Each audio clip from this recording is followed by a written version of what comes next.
ആത്മീയ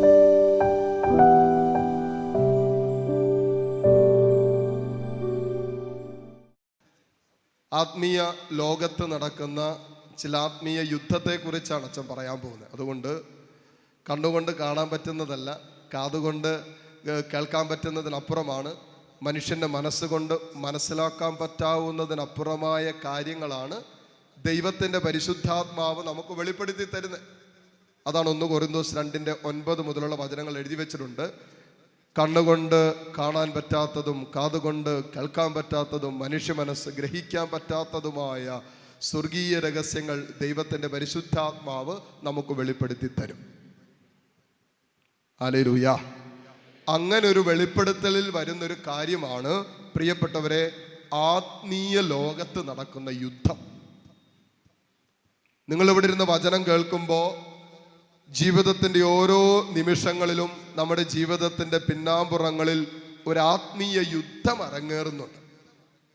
നമ്മൾ അറിയുന്നില്ലെന്നേ ഉള്ളൂ, അല്ലെങ്കിൽ നമ്മളത് മനസ്സിലാക്കാനുള്ള ജ്ഞാനമില്ലാത്തത് കൊണ്ട് ചിലർക്കത് മനസ്സിലാക്കാൻ പറ്റുന്നില്ലെന്നേ ഉള്ളൂ, അല്ലെങ്കിൽ ആത്മീയ ലോകത്തിൻ്റെ നിയമങ്ങളെക്കുറിച്ച് കൃത്യമായ അറിവില്ലാത്തത് കൊണ്ട് നമ്മുടെ പിന്നാമ്പുറത്ത് നമ്മുടെ മേൽ നിൽക്കുന്ന യുദ്ധത്തെക്കുറിച്ച് കൃത്യമായ ഒരു തിരിച്ചറിവ് ഇല്ലെന്നേ ഉള്ളൂ. സ്വരമുയർത്തി പറഞ്ഞേ ഹല്ലേലൂയാ, ഹല്ലേലൂയാ.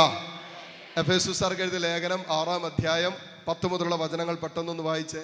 പെട്ടെന്ന് വചനം എടുത്തോളണം, പെട്ടെന്ന് വായിച്ചോളണം. കുറേ കാര്യങ്ങൾ കുറച്ച് സമയം കൊണ്ട് പറയാൻ ഉദ്ദേശിക്കുകയാണ്, അതുകൊണ്ട് എടുത്തോളണം. എഫേസ്യസ് 6-ാം അധ്യായം അതിൻ്റെ 10 മുതലുള്ള വചനങ്ങൾ. എഫേസ്യസ് 6-ാം അധ്യായം 10 മുതലുള്ള വചനങ്ങളിൽ ഇങ്ങനെയാണ് തലക്കെട്ട്: ആത്മീയ സമരം. ശ്രദ്ധിച്ചു കേട്ടോ, വളരെ ശ്രദ്ധിച്ചിരിക്കണം.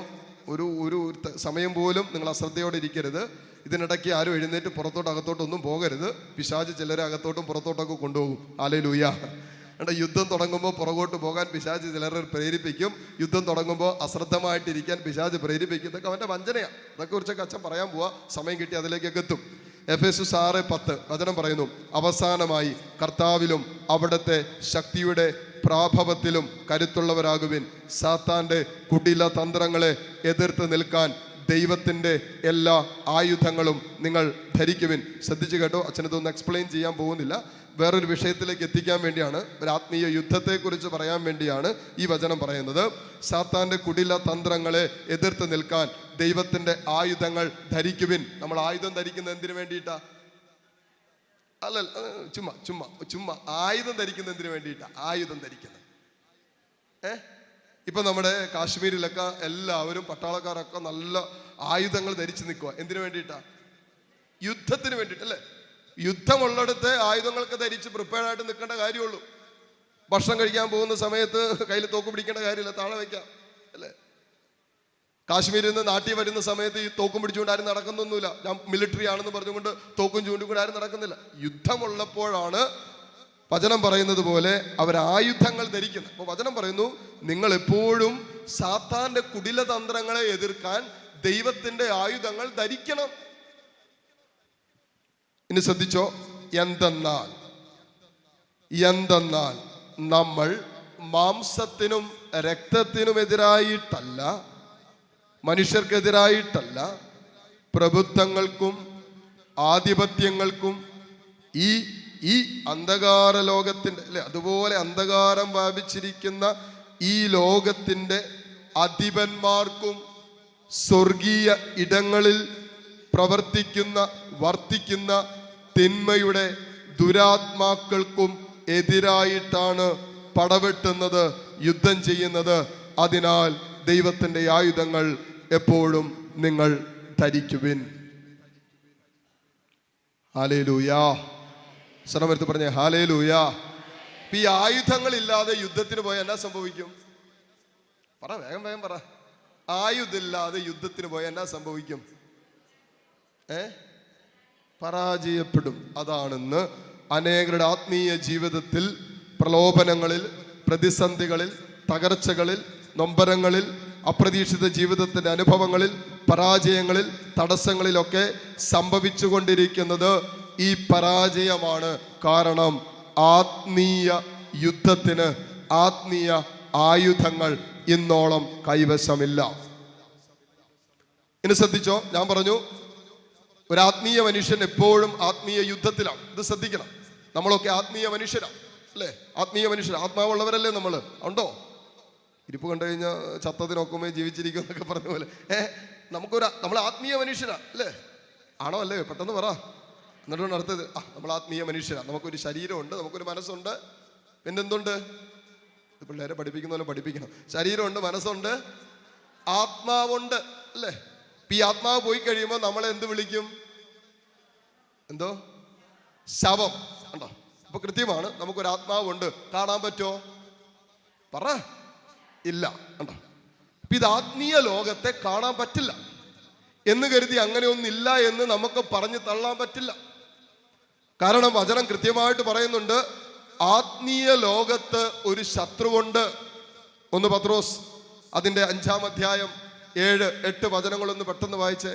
1 പത്രോസ് 5:7-8 വചനം ഇങ്ങനെ എഴുതി വെച്ചിരിക്കുകയാണ്. 1 പത്രോസ് അതിന്റെ 5-ാം അധ്യായം 7-8 വചനങ്ങൾ ശ്രദ്ധിക്കുക. നിങ്ങൾ സമചിത്തതയോടെ എന്ത് ചെയ്യണം? ഉണർന്നിരിക്കണം. നിങ്ങളുടെ ശത്രുവായ പിശാച്, നിങ്ങളുടെ ശത്രുവായ ആരാ?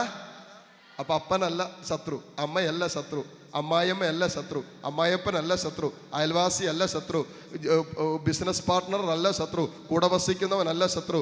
ഇവരെ ഒക്കെ പിശാച് അവന്റെ വഞ്ചനകൾക്കെടുത്ത് ഉപയോഗിക്കുന്നേ ഉള്ളൂ.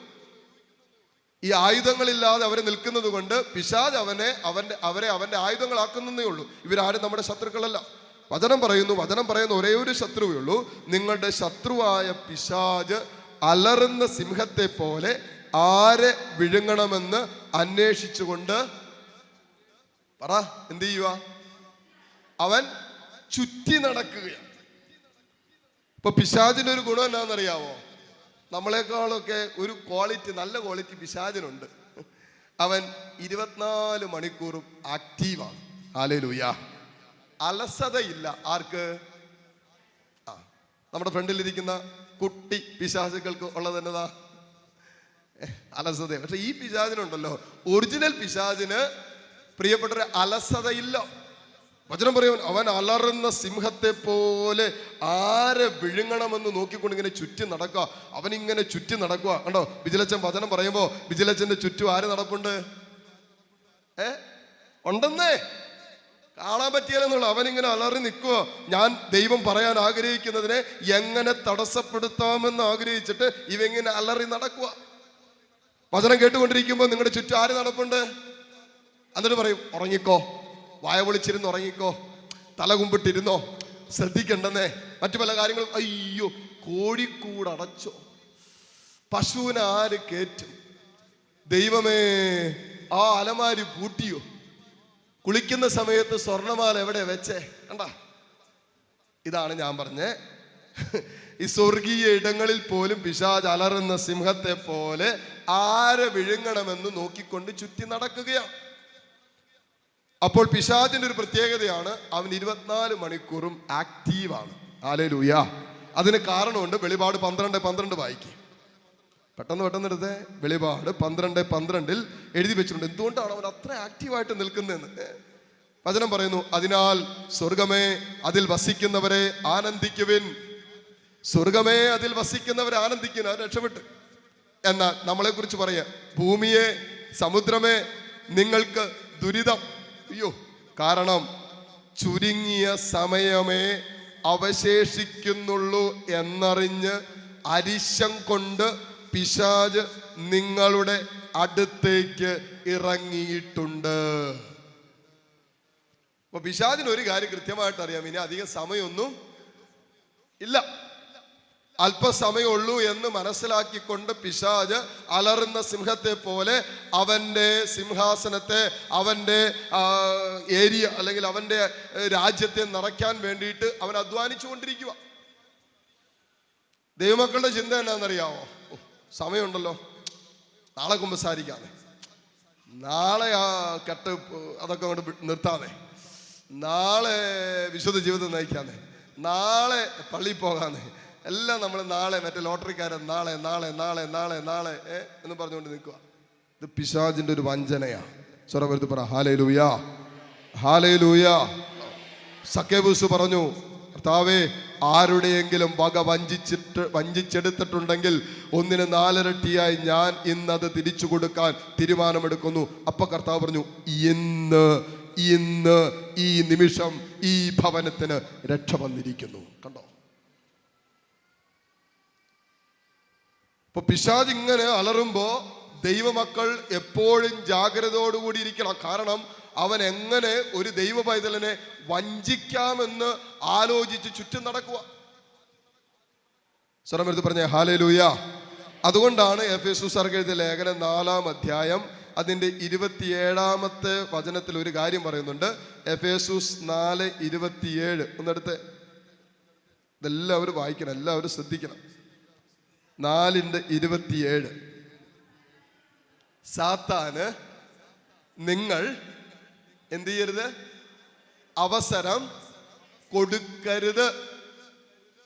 ഇവനിങ്ങനെ ചുറ്റി നടക്കുമ്പോൾ നമ്മളൊരു അവസരം കൊടുത്താൽ, അല്ലെ, അവനിങ്ങനെ നമ്മുടെ ചുറ്റും നടന്നിട്ട് നമ്മുടെ ഹൃദയത്തെ ഇങ്ങനെ അടിച്ചുകൊണ്ടിരിക്കുക, നമ്മുടെ മനസ്സിനെ അടിച്ചുകൊണ്ടിരിക്കുക, നമ്മുടെ ശരീരത്തെ അടിച്ചുകൊണ്ടിരിക്കുക. എന്തിനാ? ഒരു എൻട്രി എടുക്കാൻ, നമ്മളിലേക്ക് പ്രവേശിച്ച ഒരു അധികാരം എടുക്കാൻ, നമ്മുടെ മനസ്സിനെ ഭാരപ്പെടുത്താനും നിരാശയിലും ആകുലതയിലും സ്വയം ശപിക്കുന്ന ജീവിതത്തിന്റെ അനുഭവങ്ങളിലോ കെട്ടിയിടാൻ നമ്മുടെ മനസ്സിനെ, ജീവിതത്തിന്റെ അനുഭവങ്ങളെ അവൻ അടിച്ചുകൊണ്ടിരിക്കുക.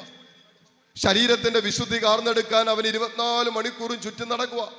ആത്മാവ് മരണതുല്യമായ അനുഭവത്തിലൂടെ കടത്തിക്കൊണ്ടുപോകാൻ പിശാച് അലറുന്ന സിംഹത്തെ പോലെ ചുറ്റി നടക്കുക. അതുകൊണ്ട് വചനം ഓർമ്മിപ്പിക്കുന്നു, എഫേസൂസ് 4:27 ഹൃദയത്തിൽ എഴുതിയിടേണ്ട വചനമാണ്. സാത്താന് നിങ്ങൾ അവസരം, ഉറക്കെ പറ, എന്തോ അടുത്തിരിക്കുന്ന മുഖത്തേക്ക് നോക്കി ഷെയ്ക്കാൻ്റെ കൊടുത്തിട്ട് പറഞ്ഞേ, സാത്താൻ അവസരം കൊടുക്കരുത്. ഉറക്കെ പറ, പിശാചിന് അവസരം കൊടുക്കരുത്. മനസ്സിലായെന്ന് ചോദിച്ചേ? ഇത് അവസരമല്ല, അവനെ വിളിച്ച് വീട്ടിൽ കയറ്റി പാല് കൊടുത്ത് ഇറച്ചി മീനും മുട്ടയൊക്കെ കൊടുത്തെന്ന് വളർത്തിക്കൊണ്ടിരിക്കുക ചിലര്. വേണ്ടതൊക്കെ അപ്പപ്പ കൊടുക്കുക. അവസരം, അയ്യോ നീ ഒരു അവസരം ഇല്ലാതെ നിൽക്കുമായിരുന്നു, വാ ഇങ്ങോട്ട് വാ, ഇങ്ങോട്ട് പോരെ, ഇവിടെ എല്ലാത്തിനുള്ള അവസരമുണ്ട്. ഇവിടെ എന്തൊക്കെ വേണം അതിനുള്ള എല്ലാ അവസരമുണ്ട്.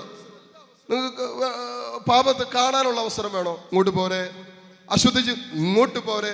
വെറുപ്പ് ഇങ്ങോട്ട് പോരെ. എല്ലാത്തിനുള്ള സാഹചര്യം ഇതിനുള്ളിലുണ്ട്, ഇങ്ങോട്ട് പോരെ. എന്നിട്ട് ഇങ്ങനെ തുറന്ന് മലത്തിയിട്ടിട്ട് പുറത്തു നിൽക്കുന്ന പിശാചിന് ചില ജീവിതങ്ങൾ അവസരം കൊടുത്തുകൊണ്ടിരിക്കുക. ഇന്നലകളിൽ അവസരം കൊടുത്തത് കൊണ്ടാണ് ചില ജീവിതങ്ങൾ ഇന്ന് പിശാചിന്റെ അടിമത്തത്തിലേക്ക് വീണുപോയേ. പുറത്തു വരാൻ പറ്റുന്നില്ല. ഇപ്പൊ പ്രശ്നം എന്താണെന്നറിയാമോ? ഇപ്പൊ പുറത്തു വരാൻ പറ്റണില്ല. ഹല്ലേലൂയ. നമ്മൾ വളരെ ശ്രദ്ധിക്കേണ്ട ഒരു കാര്യം, പിശാചിന് ഒരവസരം കൊടുക്കുമ്പോൾ നിങ്ങൾ ശ്രദ്ധിച്ചോ, പിശാചിന് അവസരം കൊടുത്താൽ എന്നാ സംഭവിക്കുന്നത്? പിശാചിന് അവസരം കൊടുത്താൽ അവൻ എന്ത് ചെയ്യും? പറ. പിശാചിന് അവസരം കൊടുത്താൽ അവൻ എന്ത് ചെയ്യും? അവൻ നമ്മെ കൊണ്ട് പാപം ചെയ്യിക്കും. പിന്നെ വിശുദ്ധ ജീവിതത്തിന് അവൻ സമ്മതിക്കുകയല്ല. പിന്നെയോ പിശാചിന് അവസരം കൊടുത്താൽ അവൻ എന്ത് ചെയ്യും? യോഹന്നാൻ 10:10 വചനം പറയുന്നു, കള്ളൻ വരുന്നത് പറ കൊല്ലാനും മോഷ്ടിക്കാനും നശിപ്പിക്കുവാനുമാണ്. ശ്രദ്ധിച്ചു കേട്ടോ. പിശാചിന് നീ അവസരം കൊടുത്താൽ, അവൻ നിന്റെ ശരീരത്തിൽ, നിന്റെ ജീവിതത്തിൽ കയറിയാൽ, പ്രവേശിച്ചാൽ, അവൻ നിന്റെ ജീവിതത്തിന്റെ സകല നന്മകളെയും നശിപ്പിച്ചു കളയും. ഇന്നോളം നിന്റെ ജീവിതത്തിൽ നീ ഉയർത്തിയ വളർത്തിയ നന്മകളെല്ലാം പിശാച് നശിപ്പിച്ചു കളയും.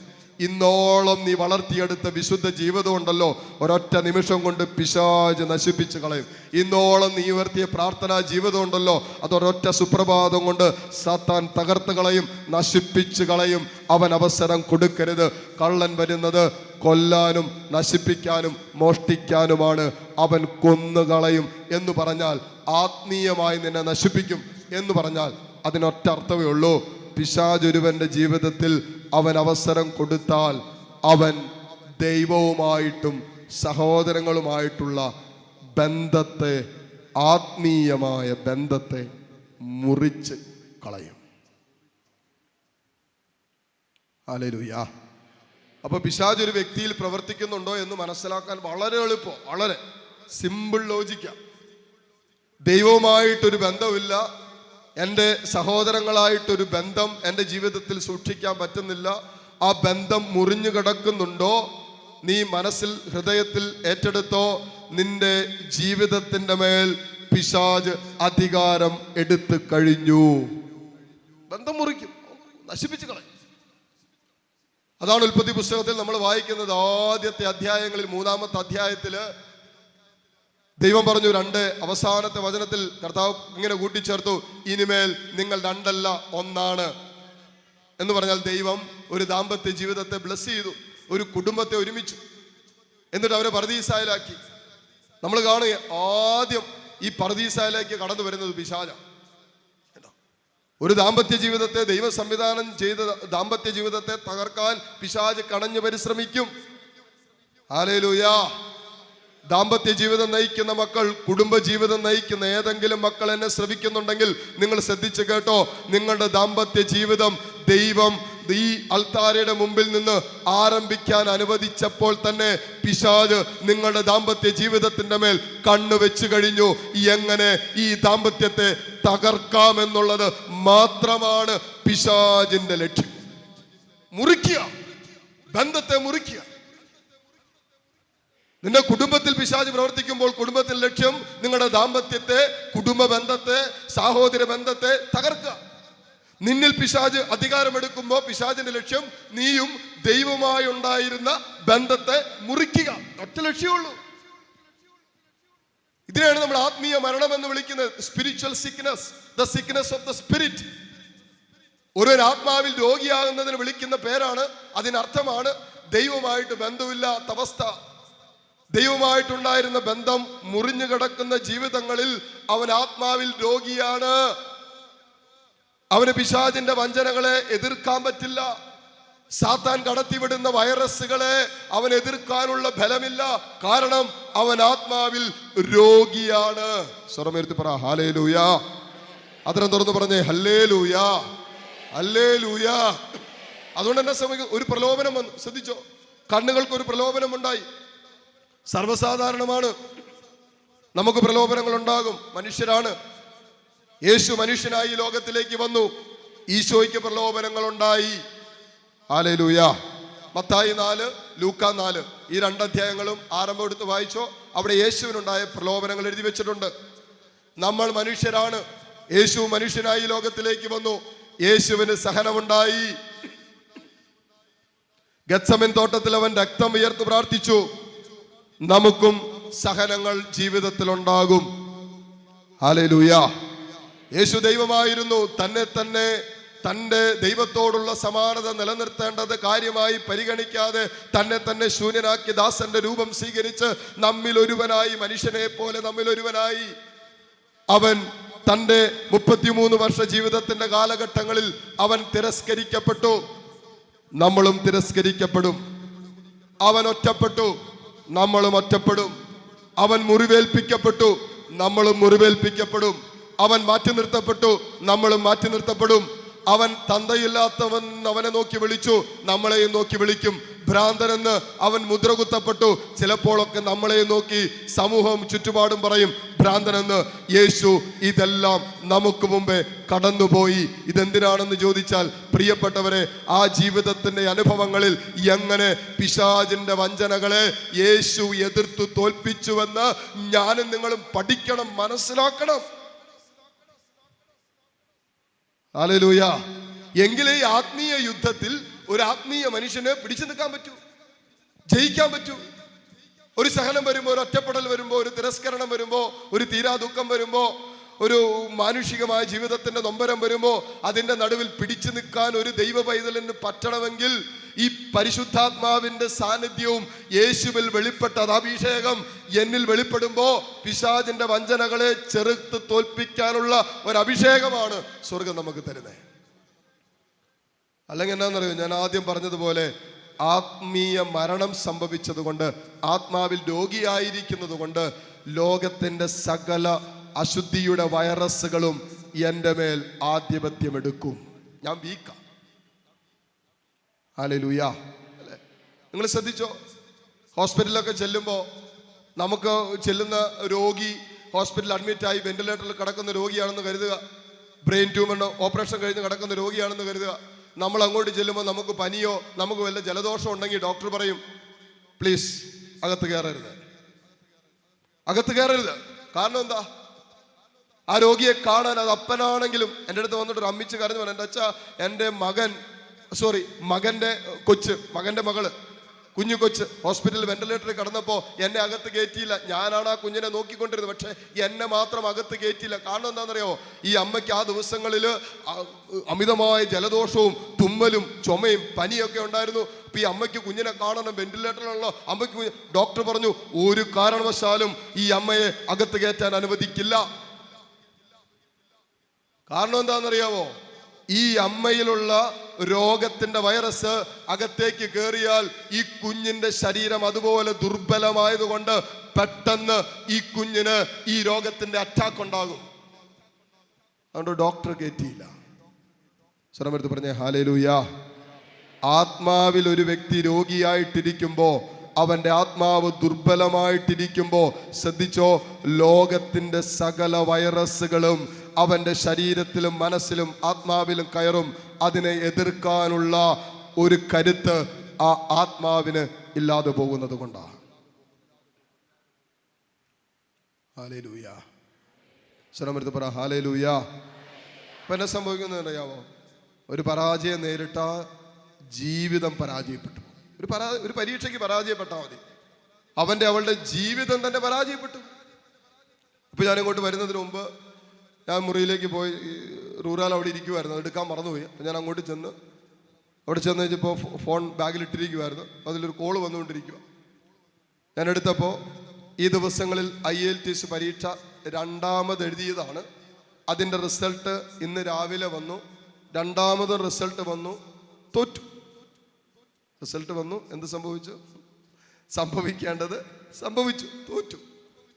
ഇപ്പം ആദ്യത്തെ സമയം 7.5 ഒക്കെ കിട്ടിയതാണ്, 7 ഒക്കെ കിട്ടിയതാണ്. ഏതോ ഒരെണ്ണത്തിന് 6 കിട്ടിയുള്ളൂ, അതുകൊണ്ട് പോകാൻ പറ്റില്ല. ഓവറോൾ 7ഉം പിന്നെ ഇൻഡിവിജ്വൽ എന്തോ 7ഉം വേണം, എങ്കിലേ പോകാൻ പറ്റുള്ളൂ.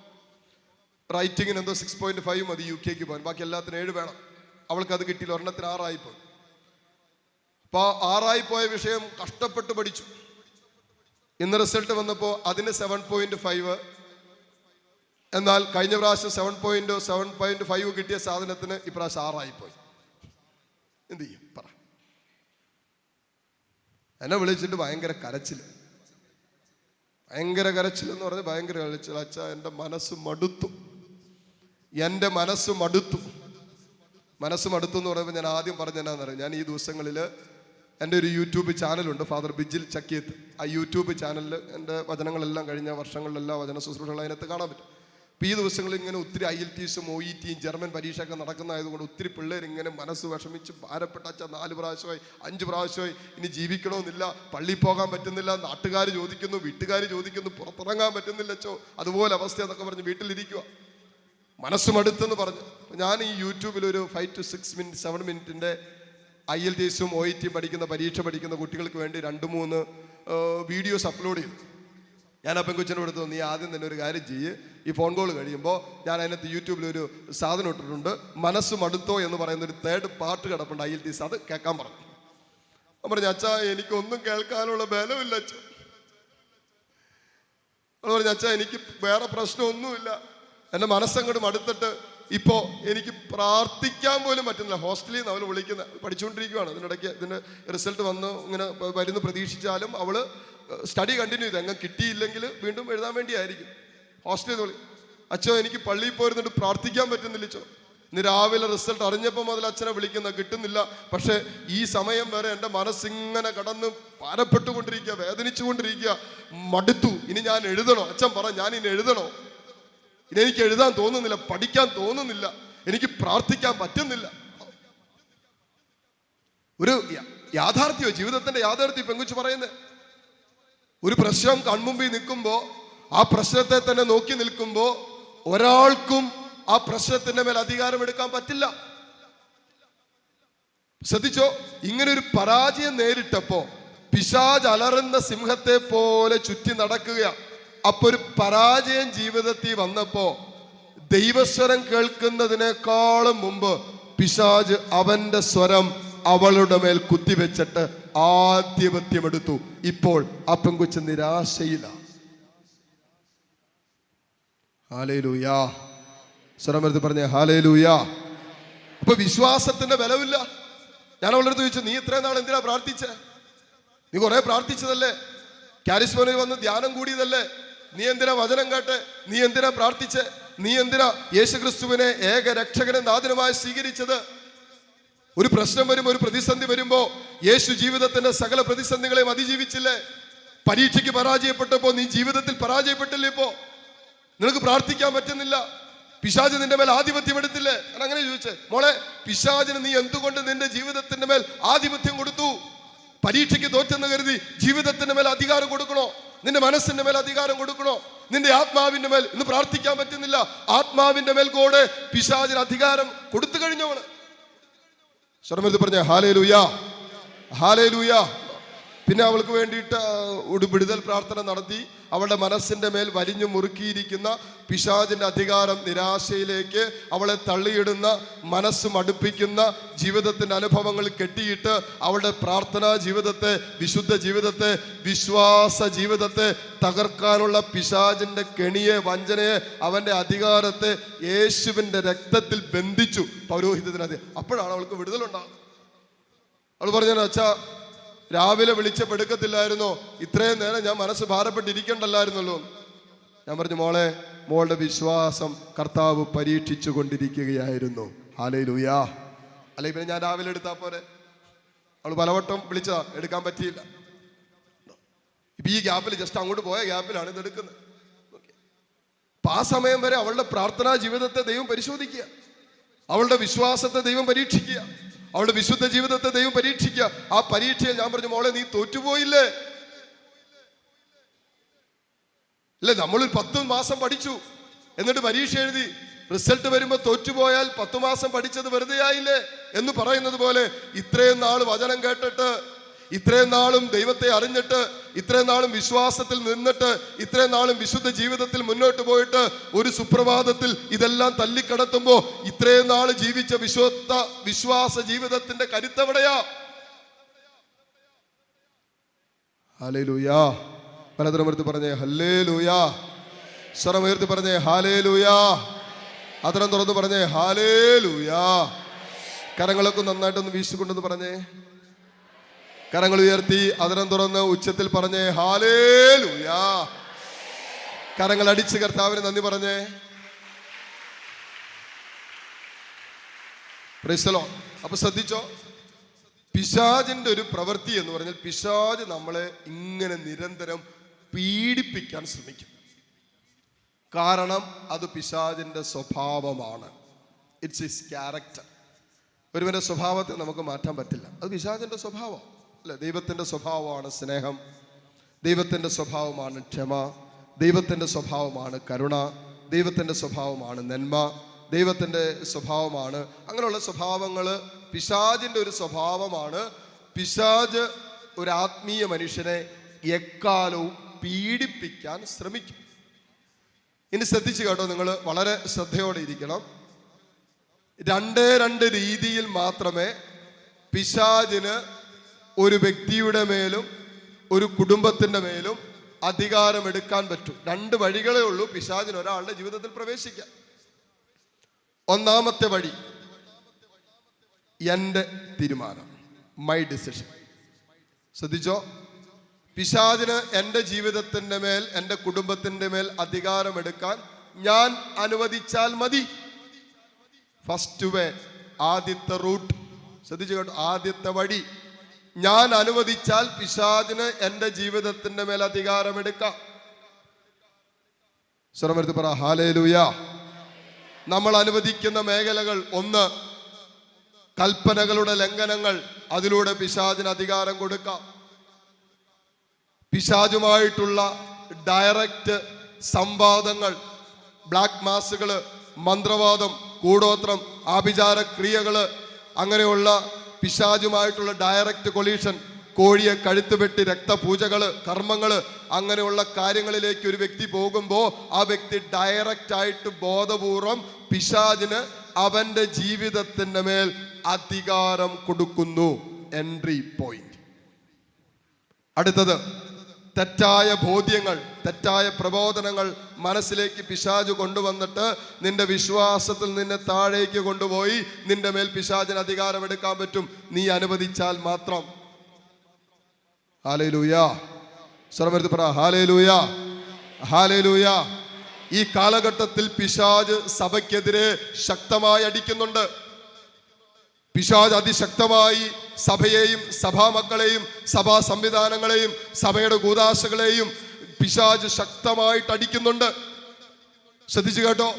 ഇനി ഒരു വ്യക്തി തൻ്റെ വിശ്വാസത്തിൽ അടിയുറച്ചതല്ലെങ്കിൽ, ശ്രദ്ധിച്ചു കേട്ടോ, ഒരു വ്യക്തി യേശു ക്രിസ്തുവിലുള്ള തൻ്റെ വിശ്വാസത്തിൽ അടിയുറച്ചതല്ലെങ്കിൽ, നാളെ ഈ വചനം പറയുന്ന ബിജിലച്ചൻ വീണുപോയി എന്ന് കേൾക്കുമ്പോ, പാപം ചെയ്തു എന്ന് കേൾക്കുമ്പോ, അത് ഒരു ദുർമാതൃകയാകുമ്പോ അതിലൂടെ ഞാനുമായി ബന്ധപ്പെട്ട് നിന്ന ഈ വ്യക്തിയുടെ വിശ്വാസം പോലും വ്യതിചലിച്ചു പോകും. സ്വരമുയർത്തി പറ ഹല്ലേലൂയാ, ഹല്ലേലൂയാ.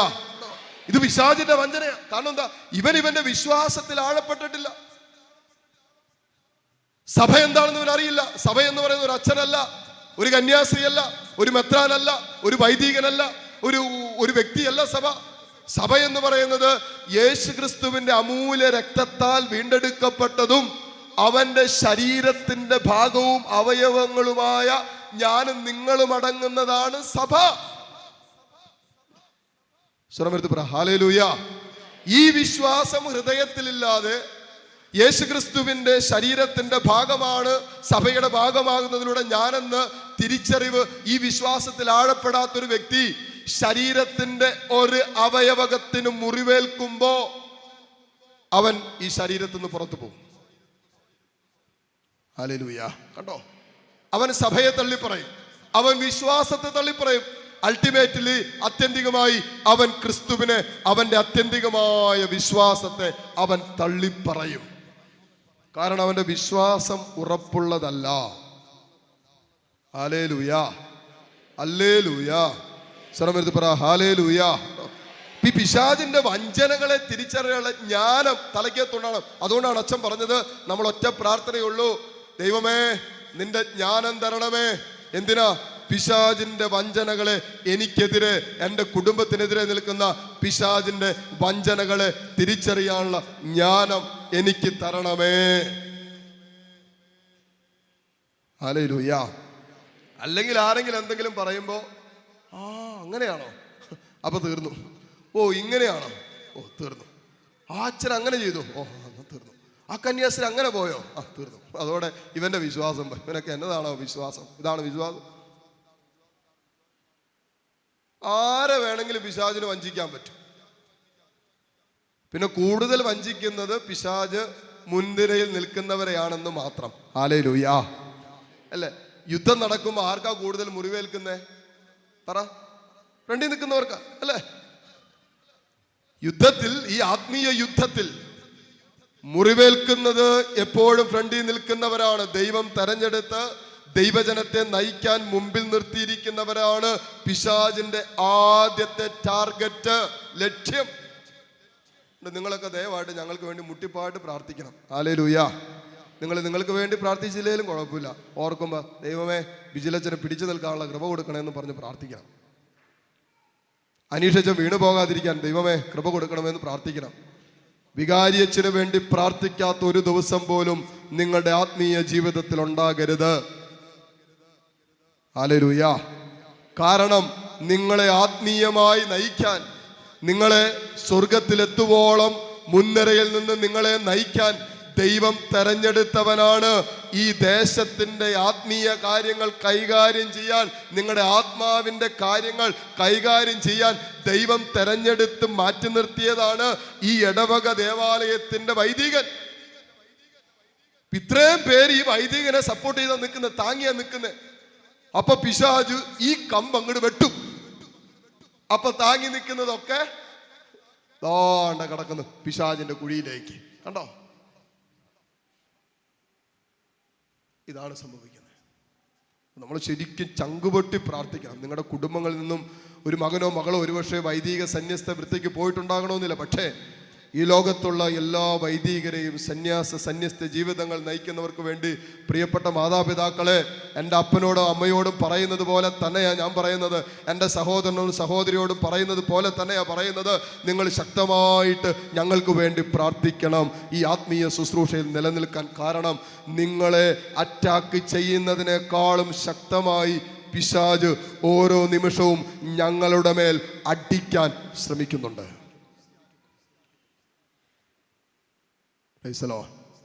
ഹല്ലേലൂയ.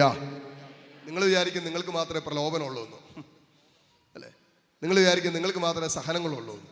നിങ്ങൾ വിചാരിക്കും നിങ്ങൾക്ക് മാത്രമേ വേദനയുള്ളൂ എന്ന്. നിങ്ങൾ വിചാരിക്കും നിങ്ങൾ മാത്രമേ ഒറ്റപ്പെടുന്നുള്ളൂ, തിരസ്കരിക്കപ്പെടുന്നുള്ളൂ, അല്ലേ? നിങ്ങൾ അനുഭവിക്കുന്നതിനേക്കാളും 10 ഇരട്ടി തീവ്രതയോടെ ഈ അനുഭവം ഞങ്ങളുടെ ജീവിതത്തിന്റെ മേലടിക്കാൻ പിശാച് ശ്രമിക്കും. പക്ഷേ ദൈവം കൂടെയുള്ളത് കൊണ്ട് അവന് നമ്മളെ തോൽപ്പിക്കാൻ പറ്റുന്നില്ലെന്നേ ഉള്ളൂ. ഇത്രയുള്ള വ്യത്യാസം. പിശാച് എല്ലാവരും അറ്റാക്ക് ചെയ്യും, എല്ലാവരെയും പിശാച് ആക്രമിക്കും. പക്ഷേ ദൈവം കൂടെയില്ലാത്തവനെ അവൻ കീഴ്പ്പെടുത്തും. ദൈവം കൂടെയുള്ളവനെ അവന്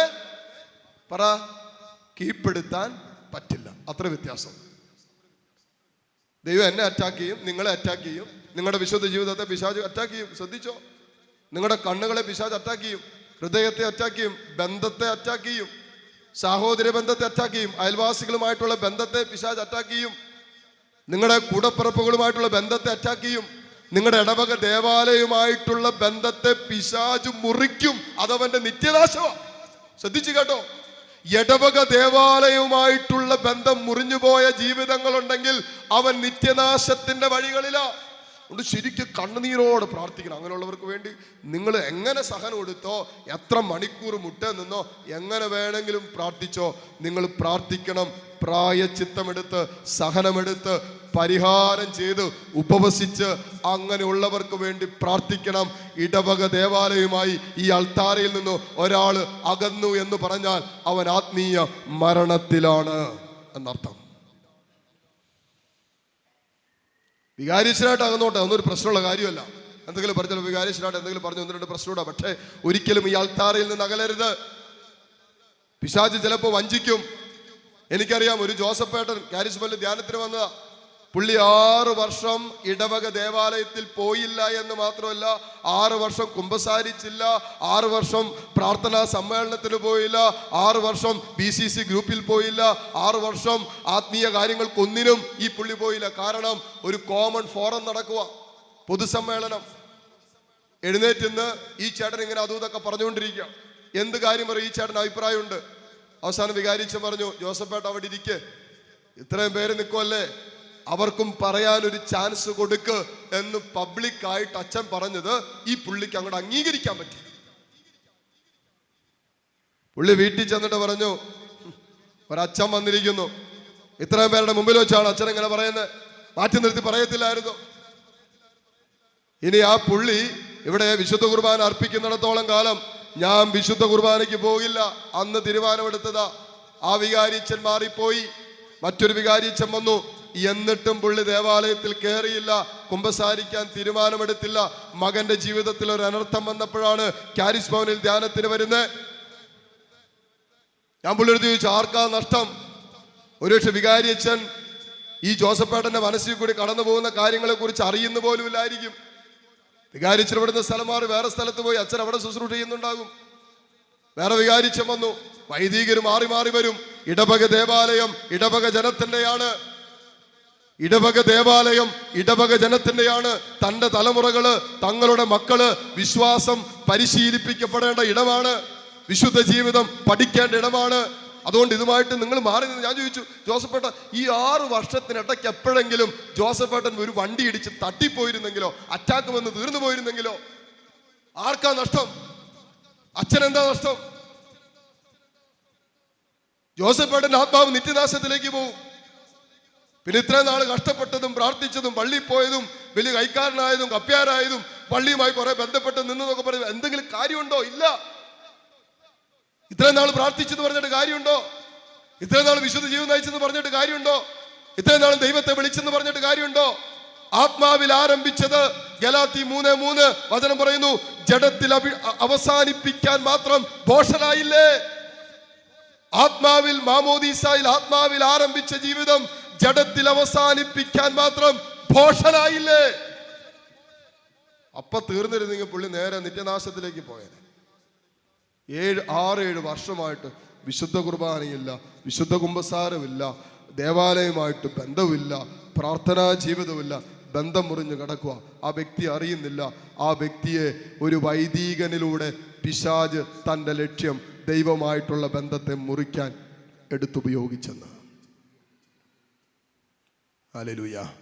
ഇതിനെയാണ് ജ്ഞാനം എന്ന് പറയുന്നത്. നമുക്കെതിരെ പ്രവർത്തിക്കുന്ന വ്യക്തികളുടെ പിന്നിൽ പ്രവർത്തിക്കുന്ന ആത്മീയ ലോകത്തിന്റെ ശത്രുവിനെ തിരിച്ചറിയാനുള്ള കഴിവിന് പറയുന്ന പേരാണ് ദൈവിക ജ്ഞാനം. എൻ്റെ അപ്പൻ എന്നെ വേദനിപ്പിച്ചു, അമ്മ എന്നോട് അങ്ങനെ പറഞ്ഞു, വീതം വെച്ചപ്പോ എനിക്ക് തന്നില്ല, എൻ്റെ ബിസിനസ് പാർട്ട്ണറെ വഞ്ചിച്ചു. ശരിയാ, ഇതല്ല ജീവിതത്തിന്റെ സകല നൊമ്പരങ്ങളും എടുത്തോ, അതിന് കാരണക്കാരായ വ്യക്തികൾ എടുത്തോ. പ്രിയപ്പെട്ട ദൈവജനമേ, ശ്രദ്ധിച്ചു കേട്ടോ, അവരിലൂടെ അവരുടെ പിന്നാമ്പുറങ്ങളിൽ പിശാചിന് നിന്റെ ജീവിതത്തിന്റെ മേൽ ഒരു ലക്ഷ്യമുണ്ട്. നിന്റെ വിശുദ്ധ ജീവിതം തകർക്കണം, നിന്റെ ആത്മീയ ജീവിതം തകർക്കണം, നിന്റെ ദൈവമായിട്ടുള്ള ബന്ധം തകർക്കണം, നിന്റെ പ്രാർത്ഥനാ ജീവിതം തകർക്കണം, നിന്റെ കൗദാശിക ജീവിതം തകർക്കണം. ഇതിനു വേണ്ടി പിശാച് ആരെ വേണമെങ്കിലും എടുത്തുപയോഗിക്കും. ഇത് മനസ്സിലാക്കാനുള്ള ജ്ഞാനം വേണം. എന്നിട്ട് അവൻ പറഞ്ഞു എന്ന് പറഞ്ഞ് നിന്റെ ആത്മീയ ജീവിതം തകരരുത്. അവൾ അങ്ങനെ പറഞ്ഞു, അതുകൊണ്ട് എനിക്കിപ്പോൾ പ്രാർത്ഥിക്കാൻ പറ്റുന്നില്ല, എനിക്കിപ്പോൾ സ്നേഹിക്കാൻ പറ്റുന്നില്ല, എനിക്കിപ്പോൾ ക്ഷമിക്കാൻ പറ്റുന്നില്ല, എനിക്കിപ്പോൾ വിട്ടുകൊടുക്കാൻ പറ്റുന്നില്ല. കാരണം എന്താ? അവരങ്ങനെ ചെയ്തു, ഇവരിങ്ങനെ ചെയ്തു, അവരങ്ങനെ പറഞ്ഞു, അവർ ഞങ്ങൾക്കെതിരെ അങ്ങനെ ചെയ്തു. ആത്മീയമായി വളരാത്തതിന്റെ, പക്വത പ്രാപിക്കാത്തതിന്റെ തെളിവാണിതൊക്കെ. സ്വരമെടുത്ത് പറഞ്ഞ ഹല്ലേലൂയാ, ഹല്ലേലൂയാ. ഈ മനസ്സിനേറ്റ മുറിവുകള്, ഇതിന് സൗഖ്യം കിട്ടാത്തിടത്തോളം കാലം ആ മുറിവുകളിൽ പിശാചിന് അധികാരമെടുക്കാൻ പറ്റും. അപ്പൊ ഞാൻ അനുവദിച്ചാലേ കിട്ടുള്ളൂ. ശ്രദ്ധിക്ക്, ആദ്യത്തെ വഴിയാണ് ഞാൻ അനുവദിച്ചാൽ. എൻ്റെ പ്രമാണങ്ങളുടെ ലംഘനം മൂലം എനിക്ക് എൻ്റെ ജീവിതത്തിലും എൻ്റെ കുടുംബത്തിലും പിശാചിനെ അനുവദിക്കാം. സൗഖ്യം കിട്ടാതെ കിടക്കുന്ന ജീവിതത്തിന്റെ മുറിവുകള്, ക്ഷമിക്കാതെ എളിമപ്പെടാതെ വിട്ടുകൊടുക്കാതെ കിടക്കുന്ന ജീവിതത്തിന്റെ അനുഭവങ്ങള്, ചില പരാജയങ്ങള്, ചില വേണ്ടപ്പെട്ടവരുടെ വേർപാടുകള്, ഇന്നും നിരാശ, ഇന്നും ഒറ്റപ്പെടല്, ഇന്നും വേദന, ഇന്നും കണ്ണുനീര് ആയി കിടക്കുന്ന ജീവിതങ്ങള്, സൗഖ്യം കിട്ടിയിട്ടില്ല. ഈ സൗഖ്യം കിട്ടാത്ത ജീവിതത്തിന്റെ മേഖലകള്, പിശാചുമായി ഡയറക്റ്റ് സംവാദങ്ങള്, തെറ്റായ ബോധ്യങ്ങള്, ഇതിലൂടെയൊക്കെ പിശാചിന് ഒരു വ്യക്തിയുടെ ജീവിതത്തിന്റെ മേൽ പ്രവേശിക്കാം. ഹല്ലേലൂയാ. സ്വരമെടുത്ത് പറ ഹല്ലേലൂയാ. ഈ വഴിയിലൂടെ പിശാചിനെ അറ്റാക്ക് ചെയ്യാൻ നമ്മൾ ബോധപൂർവം അനുവദിച്ചാലേ പിശാചിനെ നമ്മളെ കീഴ്പ്പെടുത്താൻ പറ്റും. കീഴ്പ്പെട്ട് കഴിഞ്ഞാൽ പിന്നെ ശ്രദ്ധിച്ചോ, നമുക്ക് സ്വാതന്ത്ര്യം ഉണ്ടാകില്ല. പിശാചിന് കീഴ്പ്പെട്ടു പോയ ഒരു വ്യക്തിക്ക് സ്വാതന്ത്ര്യം ഉണ്ടാകില്ല.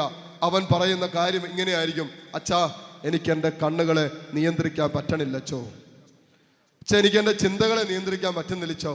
എവിടെ ഇരുന്നാലും പാപം ചെയ്യണമെന്നുള്ള ചിന്തകളാണ്, ആരെ കണ്ടാലും പാപചിന്തകളാണ്. എപ്പോഴും ചെറിയ കാര്യങ്ങൾക്ക് നിരാശപ്പെടുക, ചെറിയ കാര്യങ്ങൾ കേട്ട് അപ്പ ചത്ത് കളഞ്ഞാലോ എന്നുള്ള ചിന്തകളാണ്. അച്ഛാ, ചില ദുശീലങ്ങൾ നിർത്താൻ പറ്റണില്ല, മദ്യപാനം സ്റ്റോപ്പ് ചെയ്യാൻ പറ്റുന്നില്ല, പലവട്ടം ആഗ്രഹിച്ച് നിർത്താൻ പറ്റണില്ല, പുകവലി നിർത്താൻ പറ്റുന്നില്ല, ലഹരിയുടെ ഉപയോഗം നിർത്താൻ പറ്റണില്ല, എനിക്ക് സ്വാതന്ത്ര്യമില്ലച്ചോ, എനിക്ക് പറ്റണില്ലച്ചോ. വർഷങ്ങളായി 15 വർഷമായി ഈ സ്വയംഭോഗമെന്ന പാപത്തിൽ കെട്ടിയിട്ടതുപോലെ കിടക്കുക, എനിക്ക് നിർത്താൻ പറ്റണില്ല.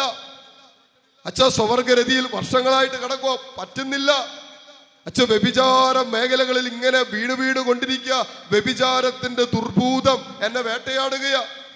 അച്ഛ, ബ്ലൂ ഫിലിമിന്റെ അടിമത്തത്തില ഞാൻ, എന്റെ കണ്ണുകളെ നിയന്ത്രിക്കാൻ പറ്റണില്ല, കണ്ടോ എന്ന് പറഞ്ഞാൽ ആ വ്യക്തി പിശാചിന്റെ ആധിപത്യത്തിലായി എന്നർത്ഥം.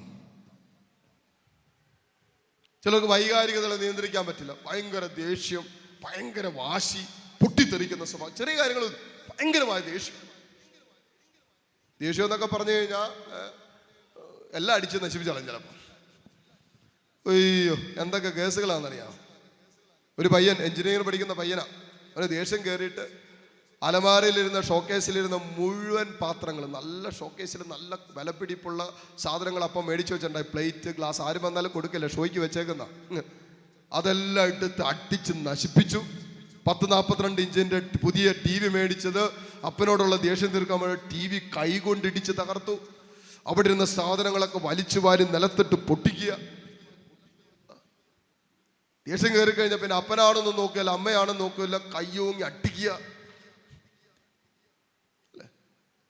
പെങ്കൊച്ചു പറഞ്ഞിട്ട്, അച്ഛാ എനിക്ക് ദേഷ്യം കയറി കഴിഞ്ഞാൽ പിന്നെ ഒന്നും ഓർമ്മയില്ല അച്ഛോ. പറയുന്ന എന്നാന്ന് ഓർമ്മയില്ല, ചെയ്യുന്ന എന്നാന്ന് ഓർമ്മയില്ല. അങ്ങനെ ഓർമ്മയില്ലാതെ അങ്ങനെ ഇതൊക്കെ ചെയ്യും. ഇത് കഴിയുമ്പോൾ ഓർമ്മ വരുമ്പോൾ ഈ പെങ്കൊച്ചു പറഞ്ഞു, അച്ഛാ ഞാൻ മമ്മിയുടെ അടുത്ത് എന്നിട്ട് പറയും, മമ്മി സോറി, മമ്മി സോറി. അപ്പോഴത്തെ ആ ദേഷ്യത്തിന് ചെയ്ത 4 പല്ല് താഴെ പോയി ഒറ്റടിക്ക്. ദേഷ്യത്തിനാ ചെയ്ത. ആലോചിച്ച് നോക്കി. അങ്ങനെയാണെങ്കിൽ ദേഷ്യം വന്നു, മറ്റേ പച്ചക്കറി അറിഞ്ഞുകൊണ്ടിരിക്കുമായിരുന്നു വിചാരിക്കുക, അപ്പോഴാണ് ദേഷ്യം വന്നത്. കയ്യിലിരിക്കുന്ന എന്നതാ, എന്തോ പച്ചക്കറി അരിയുന്നത് പേന വെച്ചാണ്, കത്തി വെച്ച അല്ലേ? അരിഞ്ഞപ്പോഴാണ് അങ്ങനെ ഒന്നും പറഞ്ഞ് അതും ഇതൊക്കെ പറഞ്ഞ്, അച്ഛാ എനിക്ക് ചൊറിയുന്ന വർത്താനം തന്നെയാ തള്ള പറഞ്ഞുകൊണ്ടിരിക്കുന്നത് അല്ലേ? ചില തള്ളമാരുടെ സ്വഭാവമാണ് ചൊറിയുന്ന വർത്താനം പറയുള്ളൂ. അങ്ങനെ ചൊറിയാതെ അങ്ങനെ ദേഷ്യം വന്നിട്ട് കയ്യിലിരിക്കുന്ന കത്തിയ. അപ്പം എന്നാ ചെയ്തേ? കുത്തി പണ്ടം പടലൊക്കെ പുറത്തെടുത്തു. 15 മിനിറ്റ് കഴിഞ്ഞപ്പോൾ സുബോധം ഉണ്ടായി. Mummy sorry.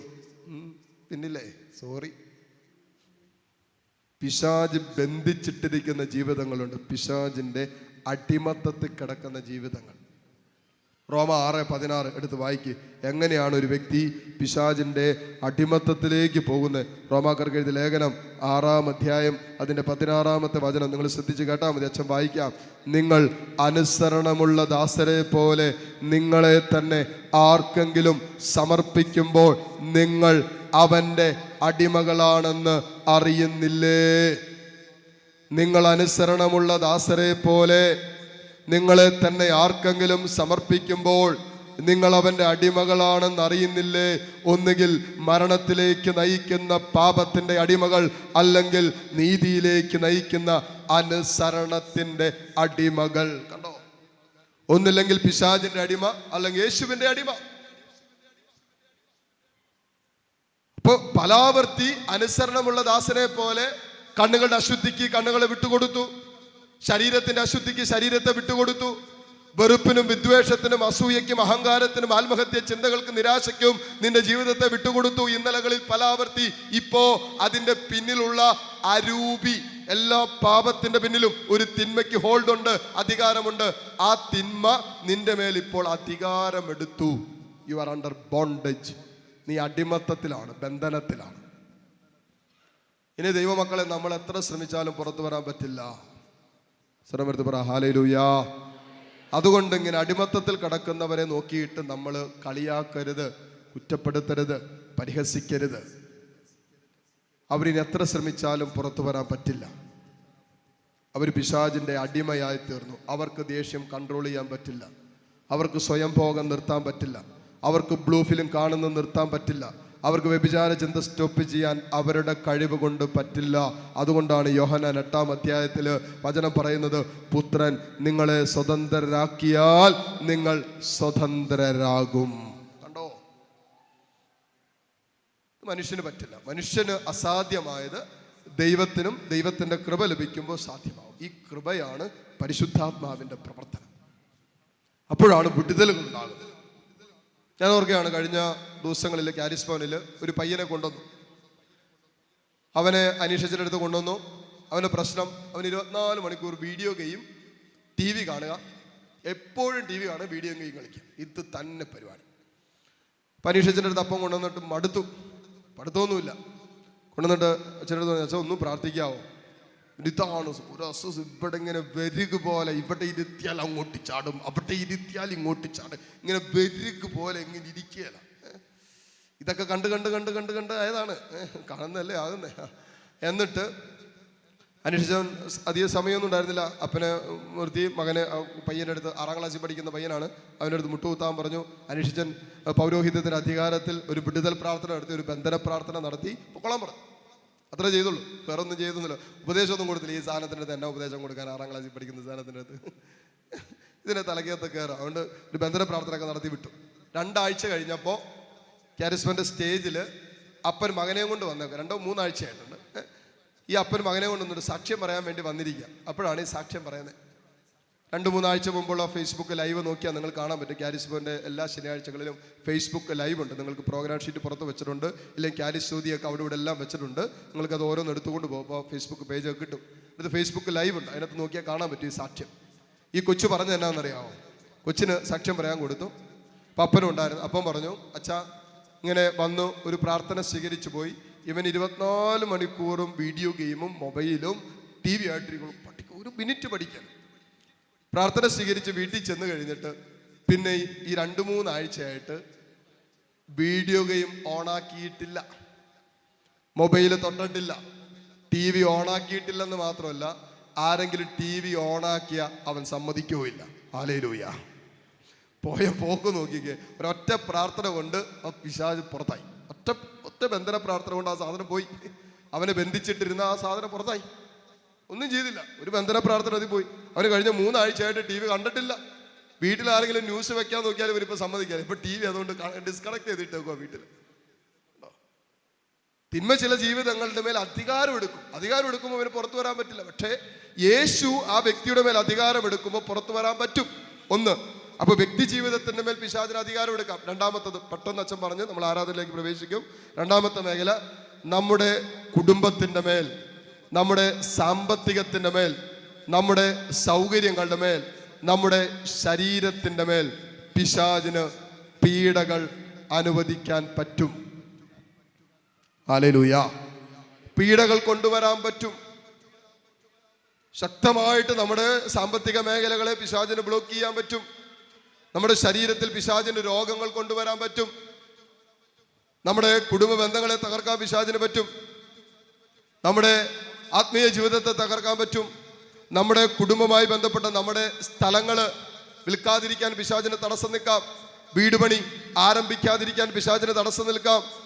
നമ്മുടെ വളർത്തുമൃഗങ്ങൾ ചത്തുപോകുന്ന അവസ്ഥകളിലേക്ക് പിശാചിനെ കൊണ്ടുപോകാം. അങ്ങനെ നമ്മുടെ ഭൗതിക സാഹചര്യങ്ങളുടെ മേൽ പിശാചിന് അറ്റാക്ക് ചെയ്യാൻ പറ്റും. സ്വരമെടുത്ത് പറ ഹല്ലേലൂയ, ഹല്ലേലൂയ, ഹല്ലേലൂയ. അതിന് പെർഫെക്റ്റ് എക്സാമ്പിൾ ആണ്. നിങ്ങൾ എടുത്തോ, ജോബിന്റെ പുസ്തകം 1-ാം അധ്യായം മുതൽ വായിച്ചോ. ജോബിന്റെ മേല് പിശാച് അറ്റാക്ക് ചെയ്തു. ശ്രദ്ധിക്കുക, 2 രീതികളിലാണ് അറ്റാക്ക് ചെയ്യാൻ പറ്റുന്നത്. ഒന്ന്, നമ്മൾ അനുവദിച്ചാൽ, നമ്മൾ തുറന്നു കൊടുത്താൽ. രണ്ടാമത്, പിശാചിന് അറ്റാക്ക് ചെയ്ത് നമ്മുടെ മേൽ അധികാരമെടുക്കാൻ പറ്റുന്നത് ദൈവം അനുവാദം കൊടുത്താൽ മാത്രം. ശ്രദ്ധിച്ചു കേൾക്കുക. ഇങ്ങനെയുള്ള അവസരങ്ങൾ ജീവിതത്തിൽ സംഭവിക്കുന്നതിന്റെ പിന്നിൽ, സാമ്പത്തിക ബാധ്യതകളിൽ ഒരു വ്യക്തി ആയിരിക്കുന്നതിന് പിന്നിൽ 2 കാരണങ്ങളുണ്ട്. ഒന്ന്, അവന്റെ പാപം മൂലം, ദൈവകൽപ്പനയുടെ ലംഘനം മൂലം. രണ്ടാമത്തത്, ദൈവം അവന്റെ സാമ്പത്തിക മേഖലകളിൽ പിശാചിന് അവകാശവും അധികാരവും കൊടുത്തു. പിശാച് അറ്റാക്ക് ചെയ്യും. ജോബിന്റെ ജീവിതത്തിൽ സംഭവിച്ചത്. അവന്റെ മക്കളുടെ മേൽ പിശാചിന് ദൈവം അധികാരം കൊടുത്തു, മക്കളെ തകർത്ത് കളഞ്ഞു. അവന്റെ ശരീരത്തിന്റെ മേൽ പിശാചിന് ദൈവം അധികാരം കൊടുത്തു. കർത്താവിനാണ് അധികാരം നമ്മുടെ മേൽ. പാപം ചെയ്തില്ലെങ്കിൽ നമ്മുടെ മേൽ ദൈവത്തിനാണ് അധികാരം. പാപം ചെയ്താൽ മാത്രമേ ദൈവത്തിന് നമ്മുടെ മേലുള്ള അധികാരം നഷ്ടപ്പെടൂ. അല്ലെങ്കിൽ എല്ലാ ദൈവജനത്തിന്റെ മേലും വിശുദ്ധിയോടുകൂടി വിശുദ്ധ കുർബാന സ്വീകരിക്കുന്ന സർവ്വ ജനപദങ്ങളുടെ മേലും യേശുവിനാണ് അധികാരം. ഹല്ലേലൂയ. പാപം മൂലമേ നഷ്ടപ്പെടൂ, അല്ലെങ്കിൽ ദൈവം പിശാചിന് അധികാരം കൊടുക്കണം. ഇനി ശ്രദ്ധിക്കാം, എന്തിനാണ് ദൈവം പിശാചിന് അധികാരം കൊടുക്കുന്നത്? ഒന്ന്, നിന്നെ വിശ്വാസത്തിൽ സ്ഥിരീകരിക്കാൻ. ഹല്ലേലൂയ. എന്തിനാ? നിന്നെ വിശ്വാസത്തിൽ സ്ഥിരീകരിക്കാൻ. യാക്കോബിന്റെ ലേഖനം 1-ാം അധ്യായത്തിൽ അതിന്റെ ആരംഭത്തിൽ ഇങ്ങനെ എഴുതി വെച്ചിട്ടുണ്ട്. 1-ാം അധ്യായം 3-ാമത്തെ വചനം, എന്തെന്നാൽ വിശ്വാസം പരീക്ഷിക്കപ്പെടുമ്പോൾ നിങ്ങൾ അതിൽ പൂർണ്ണത, സ്ഥിരത ലഭിക്കുമെന്ന് അറിയാമല്ലോ. കണ്ടോ? ഇപ്പൊ ദൈവം പ്രലോഭനങ്ങൾ അനുവദിക്കും. എന്തിനാ? വിശുദ്ധ ജീവിതത്തിൽ നീ വളരാൻ. ദൈവം ആരും പ്രലോഭിപ്പിക്കില്ല. ദൈവം ആരെ സഹിക്കാൻ അനുവദിക്കില്ല. സഹനങ്ങൾ അനുവദിക്കും. ദൈവം പ്രലോഭനങ്ങൾ അനുവദിക്കും. എന്തിനാണ്? നിന്റെ വിശ്വാസത്തെ അതിന്റെ പൂർണ്ണതയിൽ വളർത്താൻ, നിന്നെ പൂർണ്ണമായി വിശുദ്ധീകരിക്കാൻ. പ്രഭാഷകൻ 2:4 മുതലുള്ള വചനങ്ങൾ വായിക്കാം. 3-4 വചനങ്ങൾ.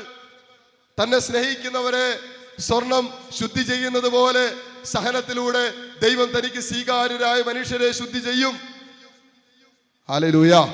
അപ്പൊ ദൈവം ചില സഹനങ്ങൾ അനുവദിക്കും, ചില രോഗങ്ങൾ അനുവദിക്കും, ചില പീഡകൾ അനുവദിക്കും, ചില സാമ്പത്തിക തകർച്ചകൾ അനുവദിക്കും, ചില ദുഃഖങ്ങൾ അനുവദിക്കും, ചില മക്കളുടെ മേൽ നഷ്ടങ്ങൾ അനുവദിക്കും, ചില തടസ്സങ്ങൾ ദൈവം പിശാചിലൂടെ നമ്മുടെ ജീവിതത്തിൽ അനുവദിക്കും. ഇത് നമ്മുടെ വിശ്വാസം, നമ്മുടെ ദൈവത്തിലുള്ള ആശ്രയത്വം, നമ്മുടെ ആത്മീയ ജീവിതം ഇതൊക്കെ പരീക്ഷിക്കുന്ന നിമിഷങ്ങളാണെന്ന് ഒരു ദൈവ പൈതൽ തിരിച്ചറിയണം. ഹല്ലേലൂയ. ശ്രമമെടുത്ത് പറ ഹല്ലേലൂയ, ഹല്ലേലൂയ. ഇനി ഒരു സംശയം ഉണ്ടാകാം നമുക്ക്, ഇത് ദൈവം അനുവദിച്ചതാണോ, ഇത് പിശാച് കൊണ്ടെന്നാണോ എന്ന് എങ്ങനെ അറിയും? ചിലപ്പോൾ ചോദിക്കാം, അച്ഛാ ഇത് പിശാച് അനുവദിച്ചാണോ, ഇത് ദൈവം അനുവദിച്ചതാണോ പിശാചിന് പ്രവർത്തിക്കാൻ, അതോ ഇത് ഞങ്ങളുടെ പാപമൂലമാണെന്ന് എങ്ങനെ അറിയും? ഞങ്ങൾ അനുവാദം കൊടുത്ത ഒറ്റ കാര്യം നോക്കിയാൽ മതി. പാപമില്ലാത്ത അവസ്ഥയിൽ നിന്റെ ജീവിതത്തിൽ, നിന്റെ കുടുംബത്തിൽ, നിന്റെ സാമ്പത്തിക മേഖലകളിൽ ദൈവത്തോട് ചേർന്നിരുന്നിട്ടും നിന്റെ ജീവിതത്തിന്റെ അനുഭവങ്ങളിൽ വിതയ്ക്കപ്പെടുന്ന ദുരിതങ്ങൾ, ദുഃഖങ്ങൾ, അതിൻ്റെ പിന്നിൽ ദൈവം അനുവദിച്ചതാണ്. സ്വരമെടുത്ത് പറ ഹല്ലേലൂയ, ഹല്ലേലൂയ. പരാതി പറയരുത്, പെറുപെറുക്കരുത്, വിശ്വാസം ക്ഷയിക്കാൻ നീ അനുവദിക്കരുത്. Praise the Lord, hallelujah. ഇപ്പൊ ദൈവം അനുവദിക്കുമ്പോ പ്രിയപ്പെട്ടവരെ ശ്രദ്ധിച്ചു കേട്ടോ, നീ ദൈവത്തോട് ചേർന്നിരുന്നിട്ട് വിശുദ്ധ ജീവിതം നയിച്ചിട്ട്, ചില ചോദിക്കൽ അച്ഛാ എന്തുകൊണ്ടാണ് ഞാൻ ഇത്രയും പ്രാർത്ഥിച്ചിട്ട്, ഇത്രയും പള്ളിയിൽ പോയിട്ട്, ഇത്രയും വിശുദ്ധ ജീവിതം നയിച്ചിട്ട്, ദൈവത്തെ വിളിച്ചിട്ട് ഇങ്ങനെ ദുരിതങ്ങൾ അടിക്കടി വന്നുകൊണ്ടിരിക്കുന്നത്? മകളെ, മകനെ, നിന്റെ വിശ്വാസം പരീക്ഷിക്കപ്പെടുന്നു. നിന്റെ വിശ്വാസം പൂർണ്ണത പ്രാപിക്കുന്ന നിമിഷങ്ങളാ. നിന്റെ മക്കളുടെ ജീവിതത്തിൽ ഒരു തകർച്ച, ഒരു വേദന ദൈവം അനുവദിച്ചത് നിന്റെ വിശ്വാസത്തെ ദൈവം പരീക്ഷിക്കുക. അബ്രാഹത്തെ ദൈവം പരീക്ഷിച്ചതുപോലെ, ജോബിനെ ദൈവം പരീക്ഷിച്ചതുപോലെ ദൈവം സഹനങ്ങൾ അനുവദിച്ചിട്ട് നിന്റെ വിശ്വാസത്തെ പൂർണ്ണതയിലേക്ക് വളർത്തുകയാ. പ്രലോഭനങ്ങൾ അനുവദിച്ചിട്ട് നിന്നെ വിശുദ്ധിയിൽ ദൈവം കൈപിടിച്ചുയർത്തുകയാ. ഹല്ലേലൂയ. അതല്ലാത്ത ദുരിതങ്ങളൊന്നും ദൈവത്തെ കുറ്റപ്പെടുത്തരുത്. പാപം നമ്മളിൽ കിടക്കുമ്പോൾ പിശാചിന് അധികാരം കൊടുത്തിട്ട് പിശാച് നമ്മുടെ ജീവിതത്തിൽ വരുത്തി വെക്കുന്ന തകർച്ചകൾ, നഷ്ടങ്ങൾ, പരാജയങ്ങൾ, തടസ്സങ്ങൾ, ഇതിനൊന്നിനും ദൈവത്തെ കുറ്റപ്പെടുത്തരുത്. എല്ലാ മേഖലകളും ദൈവത്തിൻ്റെ അടുത്ത് മാറ്റാൻ പറ്റും. സ്വരമെടുത്ത് പറ ഹല്ലേലൂയ. യേശുവിന് പിശാചിന്റെ മേൽ അധികാരമുണ്ട്. 1 യോഹന്നാൻ 3:8-9. യേശു ക്രിസ്തു അവൻ്റെ കുരിശുമരണത്തിലൂടെ പിശാചിന്റെ തലയെ തകർത്തതാണ്. അവനെ തകർത്തതാണ്, അവൻ തകർക്കപ്പെട്ടവനാ. അതുകൊണ്ടാണ് പ്രിയപ്പെട്ട അവനെ ഇങ്ങനെ അറ്റാക്ക് ചെയ്യാൻ ശ്രമിക്കുന്നത്. അവനെ തകർത്തിട്ടിരിക്കുന്നതുകൊണ്ട് അവൻ തിരിച്ചടിക്കാൻ ശ്രമിക്കുന്നതാണ്. ഇപ്പൊ ദൈവത്തോട് ചേർന്നിരിക്കുന്ന, വിശുദ്ധ ജീവിതം നയിക്കുന്ന, പ്രാർത്ഥനയുള്ള, ദൈവവചന വായനയുള്ള, കൗദാശിക ജീവിതമുള്ള ഒരു പൈതലിനെ പിശാചിന് തൊടാൻ പറ്റില്ല. സംഖ്യ 23:23 യഥാർത്ഥ ഇസ്രായേലിന് മന്ത്രവാദമോ കൂടോത്രമോ ആഭിചാരമോ ഏൽക്കില്ല. മക്കളെ, ചങ്കിൽ എഴുതിയിട്ടോ, നീ യഥാർത്ഥ ഇസ്രായേലാണോ? നിനക്കെതിരെ ഒരു മന്ത്രവാദം ഏൽക്കില്ല, ഒരു കൂടോത്രം ഏൽക്കില്ല, ഒരു ആഭിചാരം ഏൽക്കില്ല. നിന്റെ വീട്ടിൻ്റെ ഉള്ളിൽ കൊണ്ടെന്ന് ഒരുവൻ പൂജ ചെയ്താലും നിന്നെ തൊടാൻ പിശാചിന് പറ്റില്ല. നിനക്കെതിരെ മാറി നിന്ന് 100 വട്ടം നിന്നെ പ്രാഗിയാലും, നിന്നെ തകർക്കാൻ ആരൊക്കെ ശ്രമിച്ചാലും നിന്നെ തൊടാൻ പറ്റില്ല. മകനെ, മകളെ, വിശ്വസിക്ക്. ദൈവം നിന്റെ പക്ഷത്തെങ്കിൽ ആര് നിനക്കെതിരെ നിൽക്കും? റോമ 8:31. ദൈവം നമ്മുടെ പക്ഷത്തെങ്കിൽ ആര് നമുക്കെതിരെ നിൽക്കും? പിശാചിനെതിരെ നിൽക്കാൻ പറ്റില്ല. പിശാചിന്റെ സകല ആധിപത്യങ്ങളും യേശു കീഴ്പ്പെടുത്തി. അതുകൊണ്ട് സൈറ്റൻ നമ്മുടെ മേൽ, കുടുംബത്തിൻ്റെ മേൽ അനുവദിച്ചിട്ടുള്ള പ്രവർത്തിച്ചു കൊണ്ടിരിക്കുന്ന രോഗങ്ങൾ, തടസ്സങ്ങൾ, പ്രതികൂലങ്ങൾ, പ്രതിസന്ധികൾ, പീഡകൾ, ഇതൊക്കെ ദൈവത്തിൻ്റെ പരിശുദ്ധാത്മാവ് നമുക്ക് വിടുതൽ തരും. അത്ഭുതകരമായി കുമ്പസാരിച്ച് ഈ കൂട്ടായ്മയിലായിരിക്കുന്ന ജീവിതങ്ങൾ വിശ്വസിച്ചോ, ദൈവത്തിൻ്റെ ആത്മാവ് ശക്തമായിട്ട് നിങ്ങളിൽ ഇടപെടും.